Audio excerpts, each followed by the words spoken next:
Arkadaşlar şimdi oyun oynuyorum. Ne oynuyorsun? Ben de burada YouTube kanalı çekiyorum bak. Ben hiçbir şey oynamıyorum. Senin için zaten oyun. Ben film seyrediyorum. Geçen gün kaka yapmış, kafasını örtmeye çalışıyor. Böyle Canlı bile çok şey değil mi ama? Yapmazdı. Ne oldu o gün? Hiç çıkarmamışlar. Dedim Ben sana. işe gittim. Ben işe gittim. Benim senin YouTube kanalın var mı? Sabah Var. Adı ne? saat 9.30 olmuş. Sana mı soracağız? Sonra akşam 5 Bak yok işte. Var. Hiç yapmıyor. Şu an çekiyorum bak. Ama o gün bunlar spor gitmişler. YouTube'a göndereyim biliyor musun? Evet. Volkan amca. Kaplan'ın YouTube kanalı var mı? Kaplan'ın YouTube kanalı var mı? Yoktur oğlum. Ne YouTube kanalı? Sen Poyraz'a ne bakıyorsun? Hayır ya? bak bir de YouTube kanalından çekiyorum diyor. Hayır. Evet gerçekten çekiyorum. Kaplan senin yaşına uymaz. Rauhan'ın Var. yaşına da uymaz. YouTube yok size. Bana sıra bir sorsam. Ama ben çekiyorum. Poyraz'a bakmayın. Poyraz'ın ablası var. O takılıyor öyle. O da oradan görüyor. Yapacak bir şey yok.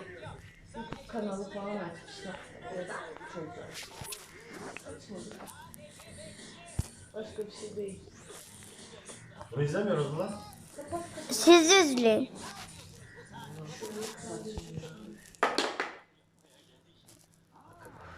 Ne izliyorsun şimdi? Müzik açayım mı? Evet. Yani telefondan da açalım. Şu yoga kanalını var YouTube'da. İzlesene az. Yoga kanalı Bir tane yoga kanalı var ya, biz kanalını neredeyse hepsini bitirdik zaten şimdi. bilmiyordum ben. Böyle bir kanal olduğunu.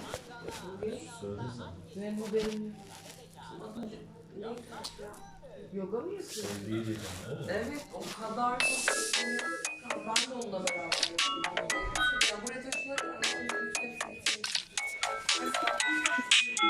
Linkini atsana bana onu.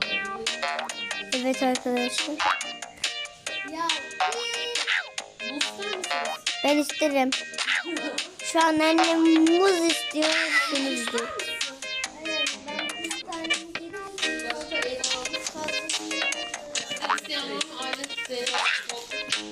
Şu anda Dağhan muz istemiyorum diyor.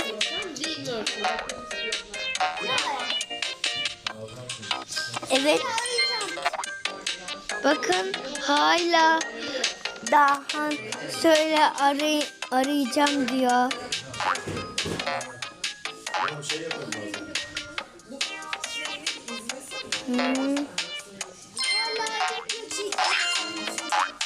Evet çekiyor.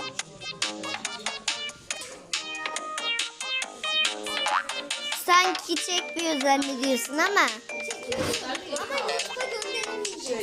Göndereceğim. Bir dakika bir şey açmam lazım. Çok önemli bir şey. Hı. Çok önemli.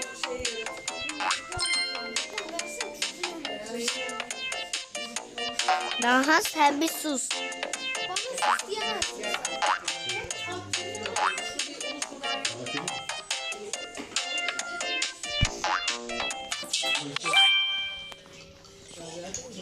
yok burada. Cemre burada da.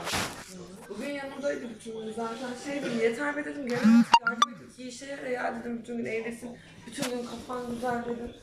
Ve bayağı bir söylendi. Kim mesaj attı? Ver de bakayım. Ben yolladım ben. Ya da onu çağır. Neden? Ya bizim bir Yunanistan arkadaş var. Anne, o geldi. YouTube kanalı nasıl açılıyor? Bak gel göstereyim şimdi. Bu televizyonu kim kapattı? Erol Ayasın, Erol'un bölümü arkadaşlar.